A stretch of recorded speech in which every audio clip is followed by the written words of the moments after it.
아멘. 대단히 감사합니다.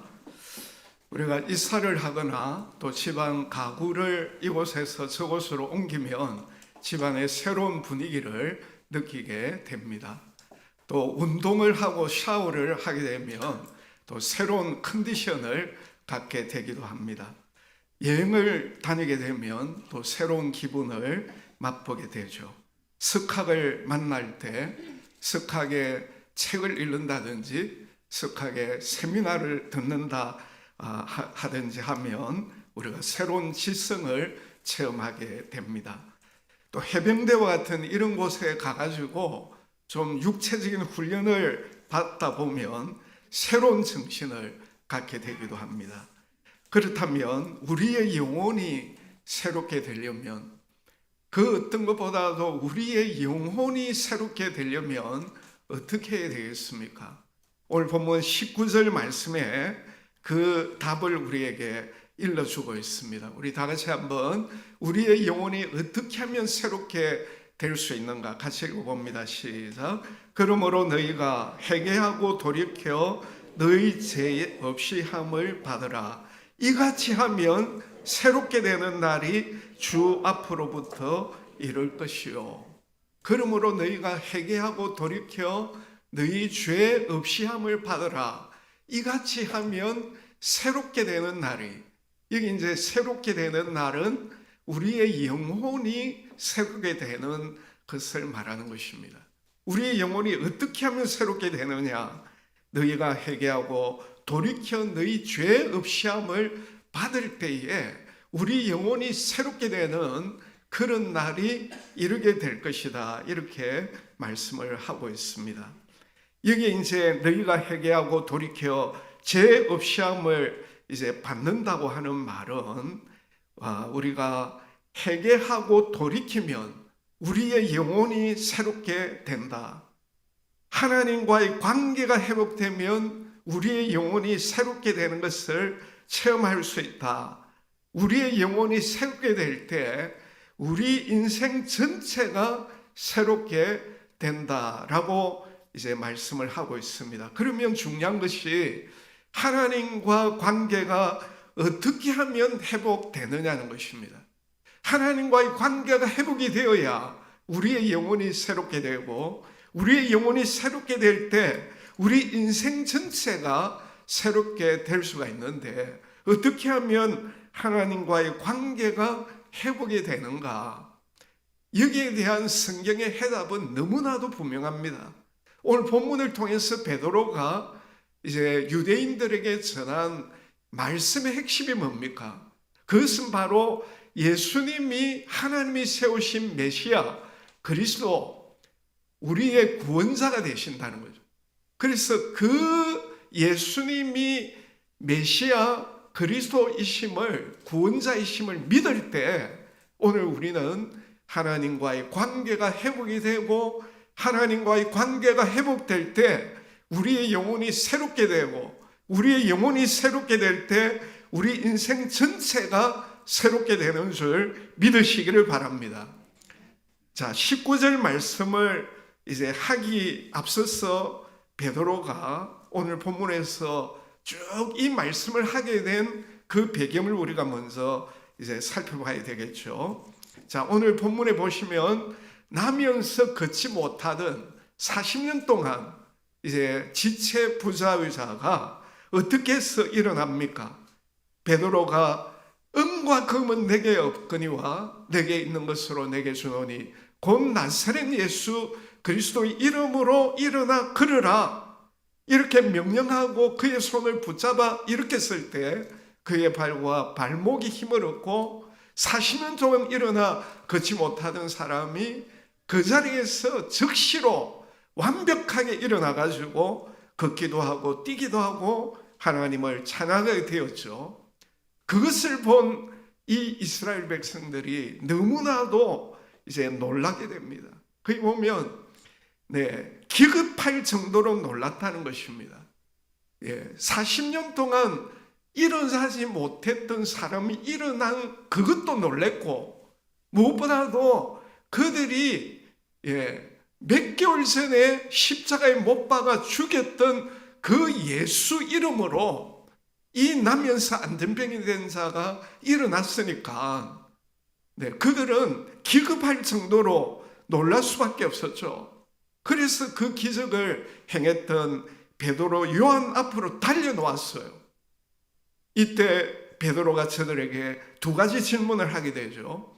하나는 이스라엘 사람들아, 왜 이 일을 놀랍게 여기느냐? 너희들이 왜 이 일에 대해서 놀랍게 여기느냐? 그러면서 우리 개인의 권능과 경건으로 이 사람을 걷게 한 것처럼 왜 우리를 주목하느냐? 그런 두 가지 질문을 하면서 당신들이 십자가에 못 박은 예수를 하나님께서 영화롭게 하셨다.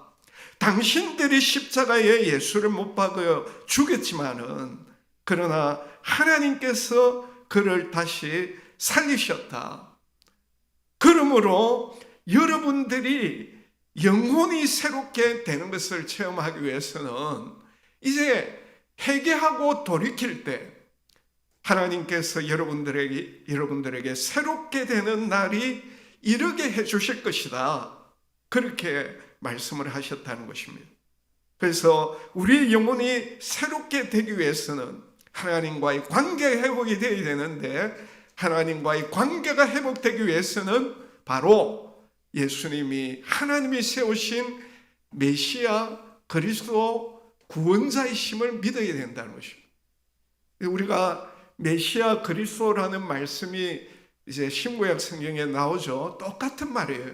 히브리어로 메시아, 헬라어로 그리스도, 우리말로 하면 기름 부음을 받은 자. 구약에서 기름 부음 받은 자가 왕 선지자 제사장 아닙니까? 그 구약의 왕 선지자 제사장을 의미하는 바는 오늘 우리의 완벽한 왕이요 제사장이요 선지자 되시는 메시아가 오실 것을 그 왕들과 선지자와 이제 제사장들을 통하여서 계속 이제 앞으로 메시아가 오실 것이다. 진정한 우리의 구원자가 오실 것이다. 그렇게 예언을 했는데 바로 그 예언대로 메시아 그리스도가 오셨는데 그분이 바로 예수님이라는 거예요. 그래서 그 예수님을 믿을 때 하나님과의 관계가 회복되고, 하나님과의 관계가 회복될 때 우리의 영혼이 새롭게 되고 우리 인생 전체가 새롭게 되는 날이 이르게 될 것이다. 이렇게 이제 베드로가 정말 기급할 정도로 놀라워하며 자신에게 달려나온 이 유대인들에게 여러분들의 영혼이 새롭게 되는 비결은 바로 예수가 메시아 그리스도이심을 믿어야 된다. 그럴 때 여러분들에게 새롭게 되는 날이 이르게 될 것이다 라는 복음을 그들에게 전했다는 것입니다. 자, 그러면서 왜 예수님이 하나님이 세우신 메시아 그리스도 구원자인가, 이것을 이제 구약시대 때부터 쭉 이제 그들에게 이제 역사적으로 메시아에 대한 예언들을 쭉 이야기하면서 바로 그 메시아가, 구약에서 예언한 그 메시아가 바로 예수님이다 하는 것을 구체적으로 지금 베드로가 설명을 하고 있습니다. 조금 본문 전체를 우리가 왔다 갔다 합니다만은 이스라엘의 역사를 우리가 이제 처음부터 쭉 이렇게 정리를 하자면, 자, 유대인의 국부가 아브라함이잖아요. 자, 이 아브라함에게 하나님이 뭐라고 약속합니까? 25절을 보세요. 너희는 선지자들의 자손이요 또 하나님이 너희 조상과 더불어 세우신 언약의 자손이라. 아브라함에게 이르시기를 땅 위의 모든 족속이 너희의 씨로 말미암아 복을 받으리라. 자, 유대인의 국부인 아브라함에게 하나님이 약속하신 말씀이 뭡니까? 땅 위의 모든 족속이 너희의 씨로 말미암아 복을 받게 될 것이다. 너희의 씨 단수입니다. 한 사람을 가리킵니다. 그 한 사람으로 말미암아 너희가 복을 받게 된다. 땅의 모든 족속이 복을 받게 된다. 근데 그 아브라함의 씨가 누구냐면 바로 예수님이라는 거죠. 예수님을 통하여 천하 만민이 복을 받게 된다. 구원받게 된다. 그 다음에 22절, 23절을 보세요. 거기 보면 모세와 같은 한 선지자를 세울 것이다. 그래서 그의 모든 말을 이제 듣는데 그 선지자의 말을 듣지 아니하는 자는 백성 중에서 멸망을 받게 된다. 자, 모세와 같은 그 한 선지자 누구냐? 바로 예수님이라는 거예요. 그래서 그 예수님의 말씀을 듣게 되는데 듣는 자는 살 것이지만은 듣지 않는 자는 멸망을 받게 된다. 예수님이 이제 메시아 그리스도 구원자라는 거죠. 그 예수님을 구원자로 믿어야 산다는 것입니다. 그 다음에 18절에 보면 모든 선지자들이 예언한 자기의 그리스도가 누구냐? 바로 그 그리스도는 바로 예수 그리스도라는 것입니다. 모든 선지자들이 그리스도께서 고난을 받을 것이다 예언을 했다는 것입니다. 그런데 이 유대인들은 메시아를 영광의 메시아로만 이제 잘못 알고 있은 거예요. 그러니까 예수님이 나사렛 시골에서 태어나고 자랐죠. 태어난 것이 아니고 자랐고. 그래서 유대인들이 볼 때는 나사렛 시골 출신인 예수가 어떻게 메시아가 될 수 있는가? 아무리 많은 기적을 행했지만은 목수의 아들인데, 그러면서 우리가 기대한 메시아는 영광의 메시아다. 우리 민족을 로마 손에서부터 구원해 낼 그런 메시아가 우리가 기다리는 메시아인데, 보니까 나사렛 출신이고 뭐 기적은 많이 행하지만은 자기들이 볼 때는 도저히 이제 고난받고 하는 그런 예수님이 메시아가 아닌 거예요. 그런데 모든 선지자는 분명히 뭐라고 예언을 합니까? 자기의 그리스도께서 고난받으실 것이라는 거예요. 그런데 예수님이 이 땅에 오셔서 메시아로서 그 선지자들이 예언한 고난을 다 받으셨죠. 그 고난이 유대인들을 통해서 받은 건데 그게 다 이루어졌다는 거예요. 그래서 유대인들에 의하여 고난받고 십자가에 못 박혀 죽었는데 그 그리스도가 바로 예수님이라는 거예요. 24절을 보면 또한 사무엘 때부터 이어 말한 모든 선지자도 이때를 가르쳐 말하였느니라. 이때가 언제입니까? 예수님이 오셔가지고 이제 구약의 모든 선지자들이 예언한 그 예언 그대로 고난받으시고 십자가에 죽으신 바로 이때를 가리키게 됩니다. 특별히 사무엘 선지자 이후에 선지자, 대표적인 선지자 예언한 다윗 아닙니까? 다윗이 예언한 메시아가 누굽니까? 바로 예수 그리스도라는 거예요. 자, 이렇게 베드로는 과거 이스라엘의 역사를 쭉 이렇게 이야기하면서 하나님이 그들에게 말씀하신 그 메시아 구원자가 누구냐? 바로 지금 나면서 걷지 못하던 자를 즉각 완치시키신 예수가 바로 그리스도 구원자 되신다는 것을 이제 증언을 했다는 것입니다.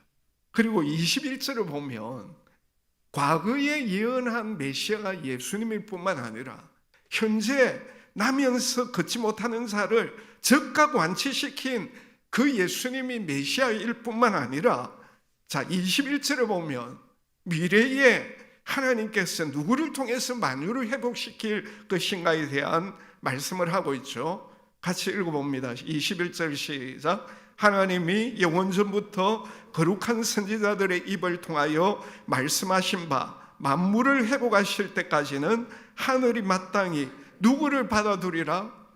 그를 받아. 여기 그가 누굽니까? 바로 하나님이 살리신 예수님이에요.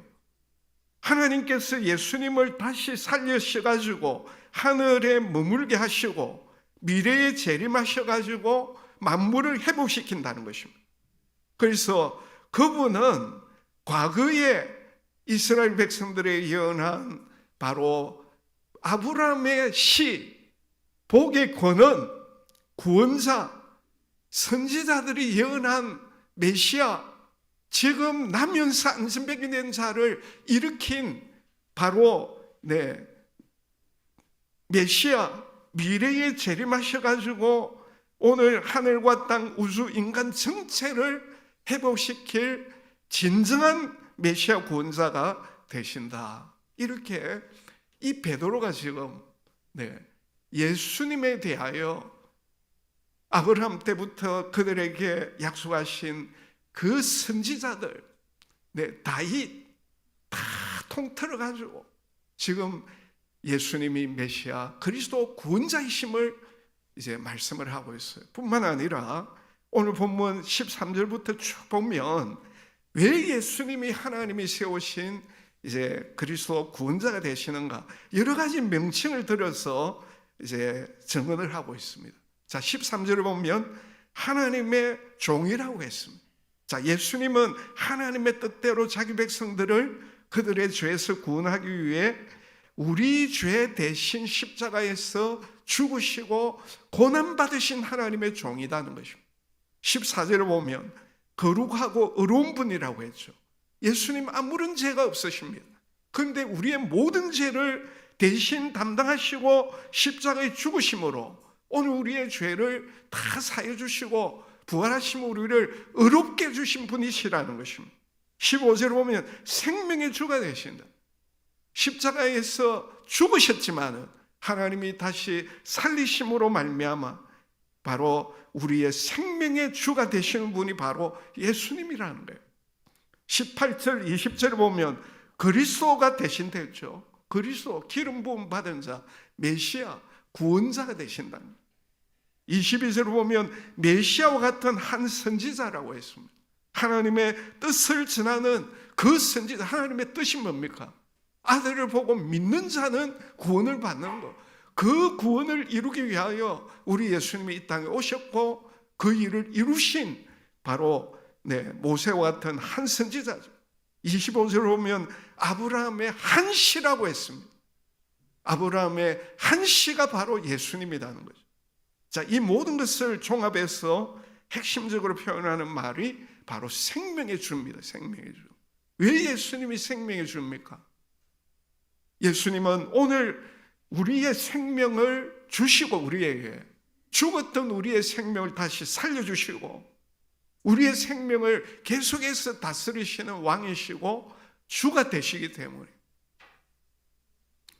하나님께서 예수님을 십자가에서 죽으신 예수님을 다시 살리심으로 말미암아 바로 예수님이 생명의 주이심을 분명하게 우리에게 보여주셨지 않습니까? 그리고 우리 예수님이 스스로 오늘 우리에게 생명과 안식과 자유를 주시는 생명의 주가 되심을 우리 예수님이 친히 말씀하셨어요. 자, 우리 요한복음 10장 10절 다 같이 읽습니다. 시작.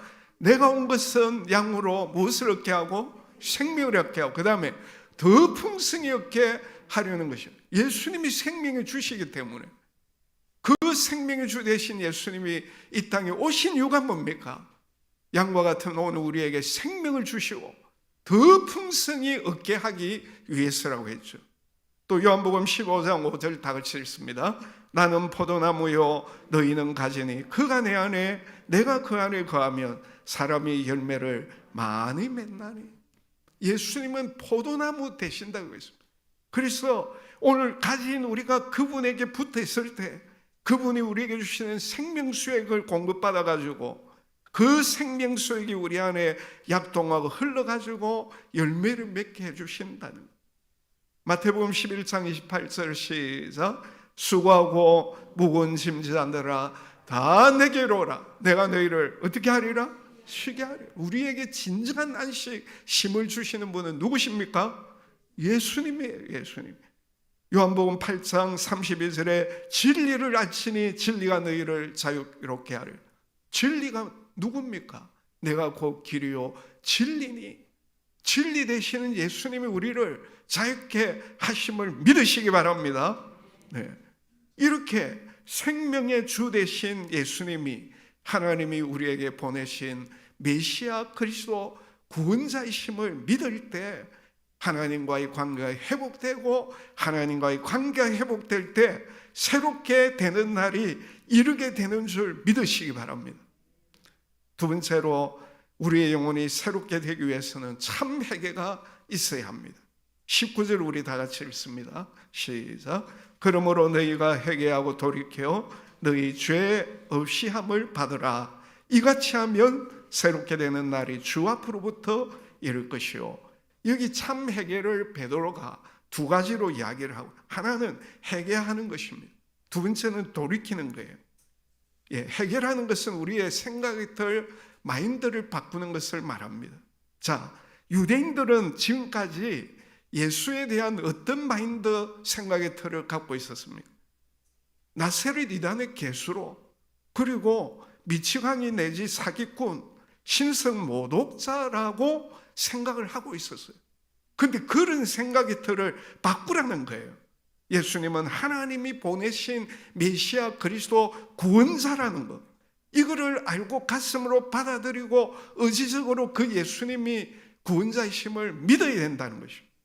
우리의 경우는 예수는 뭐 유대인 중에 한 명 아니냐, 어떻게 구원자가 될 수가 있느냐, 이런 생각의 틀을 바꾸어가지고 예수는 하나님이 우리의 구원을 위해 보내신 하나님의 아들, 나의 구원자이시다, 이렇게 생각의 틀, 마인드를 먼저 바꿔야 돼요. 이것이 회개예요, 회개. 그 다음에 회개하고 난 다음에 그 다음에 하나님께로 돌이켜야 된다. 회개와 돌이키는 것, 이 두 가지가 되어야 참된 회개라는 것입니다. 예수님은 하나님을 우리에게 보여주시기 위해 오신 하나님의 아들이잖아요. 그래서 우리는 예수님을 통하여 우리에게 하나님을 우리에게 보여주셨는데, 그 예수님을 지적으로 믿고 그 다음에 정적으로 수용하고 의지적으로 그 예수님을 구원자로 우리가 받아들여야 된다. 이런 그래야 하나님께 돌아오는 거죠. 이런 진정한 회개를 통해서 하나님께서 오늘 우리에게 새롭게 되는 날을 주신다. 참 회개를 할 때 예수님을 통하여 우리에게 새 생명, 우리의 영혼이 갱신되는 이런 안식과 진정한 자유와 풍성한 생명, 영원한 생명을 누리게 되는 줄 믿으시기를 바랍니다. 그리고 그 예수님이 다시 오실 때 만물을 새롭게 할 뿐만 아니라 오늘 우리 인간이 완전히 회복되고 잃어버린 낙원을 회복하게 되고 이 만물과 우주도 회복이 되어지고, 그래서 그 그리스도로 말미암아 완벽한 회복이 이루어지게 된다는 거죠. 그래서 참 회개를 할 때 우리에게 새롭게 되는 날이 이르게 되는 줄 믿으시기 바랍니다. 마지막으로 우리가 놓치지 말아야 될 것은 따라서 합시다. 복음을 전하고 들어야 합니다. 왜 우리가 이것을 놓치시면 안 되느냐 하면, 우리가 새롭게 되는 날을 체험하는 데 있어서는 예수님이 하나님의 아들이시고 구원자이심을 우리가 들어야 되죠. 들어야 믿게 되고, 믿어야 새롭게 되는 날이 올 수가 있기 때문에, 그러니까 우리가 복음을 전해야 들을 수 있기 때문에, 이것은 안 믿는 사람들뿐만 아니라 믿는 오늘 우리에게도 계속해서 복음이 전해지고 들려져야 된다는 것입니다. 전도 여왕으로 알려진 박인숙 근사님이 계세요. 이분이 우리가 전도할 때 전도 대상자들을 뜸을 잘 들여야 된다. 그 다음에 틈을 잘 봐야 된다. 뜸을 들인다는 말은 우리가 그들을 위해서 기도하고 사랑의 관계를 맺고 그들을 섬기고, 그래서 뜸을 잘 들여야 됩니다. 뜸을 잘 들이고 그 다음에 그들의 틈을 잘 봐야 돼요. 틈이 뭡니까? 그들의 어려움을 말하는 거예요. 그들이 어떤 어려움을 갖고 있는가를 잘 보고 그 어려움을 위해서 기도해주고 도와주는 것이 틈을 잘 보는 거예요. 그래서 이 박인수 권사님이 오늘 우리가 전도할 때 이 뜸을 잘 들이고 그 다음에 틈을 잘 봐야 된다. 그러면서 이분이 이 복음이야말로 학습되어져야 된다. 학습이 뭡니까? 배우는 거죠. 습은 그 배운 것이 자기에게 이제 체질화되도록 습득되어져야 된다. 그런데 그냥 습득되는 게 아니잖아요. 이 습자가 나오게 된 배경이 뭡니까? 한자를 보면 새끼 새가 제 의미의 날개짓을 100번 넘게 반복해서 따라함으로 완전히 나는 것을 몸에 익힌다. 거기에서 이 습이 나왔다는 거예요. 그리고 오늘 우리도 이 복음이 우리 몸에 완전히 익을 때까지 계속해서 우리에게 들려져야 되는 거예요. 계속해서 들어야 되는 거예요. 듣기 위해서는 전환자가 또 있어야 되겠죠. 그래서 이 박인수 권사님이 자신에게도 복음을 전한 그 예를 이렇게 간증을 하고 있습니다. 며느리가 유산을 하고 아들이 회사를 그만두었다는 소식을 들었을 때에 직장 구하기가 하늘의 별 따기만큼 어려운데 하면서 불길한 상상이 꼬리를 물고 두려움으로 다가왔습니다. 힘내어라, 주님이 인도해 주실 거야. 자신을 위로하면서도 불안의 폭풍우가 몰아치고 있었습니다. 바로 그런 상황에서 평소에 암송하던 말씀을 자신에게 복음으로 전했습니다. 평소에 암송하던 말씀 가운데 요한복음 14장 27절 우리 다 같이 한번 읽어봅니다. 시작. 평안을 너희에게 끼치노니 곧 나의 평안을 너희에게 주노라. 내가 너희에게 주는 것은 세상이 주는 것 같이 아니하라. 너희는 마음에 근심하지도 말고 두려워하지도 말라. 자, 이 말씀을 평소에 암송을 했는데 지금 현재 자기가 두려워하고 있으니까 이 암송했던 말씀을 자기에게 계속 암송하면서 전하게 되었다는 거죠. 그러면서 나는 너에게 어떤 존재니? 내가 죽었다가 다시 살아나서 너의 주인이 되었는데 네가 나를 주님이라고 하면서 왜 네가 아들의 가정사로 근심하고 두려워하느냐? 자, 이 암송을 하면서 자신에게 이 말씀을 복음을 들려주니까 주님께서 그 근사님 마음속에 그런 음성을 들려주더라는 거예요. 그때 박 근사님은 주님 앞에 엎드려 가죠. 주님, 제가 믿음이 없었기 때문입니다. 이렇게 고백함으로 말미암아 다시 회복하게 되었다는 거예요. 그러니까 이 복음이라고 하는 것은 믿지 않는 자들뿐만 아니라 믿는 오늘 우리에게도 계속 들려서야 된다. 그럴 때 오늘 우리의 마음에 믿음이 생기고 그 믿음으로 말미암아 우리의 영혼이 새롭게 되는 것입니다. 여러분, 오늘 우리가 복음을 전할 때 믿지 않는 사람들에게 우리의 복음이 효과적으로 전해지기 위해서는 믿는 우리의 삶이 변해져야 되겠죠. 안 믿는 사람도 우리를 보면서 제일남교회 다니는 아무개를 보니까 예수 믿고 난 뒤에 변했더라. 그럴 때 우리가 전하는 복음이 효과가 있어요. 그런데 우리의 삶의 변화만 보여주고 복음을 전하지 않으면 어떻게 됩니까? 복음을 그들이 못 듣게 되거든요. 믿음은 들으면서 나는데, 복음을 들어야 나는데, 그러니까 우리의 삶의 변화와 더불어서 오늘 우리가 그들에게 복음을 들려줘야 되는 거예요. 왜 우리가 이번 성탄절에 우리 전도 대상자를 초청합니까?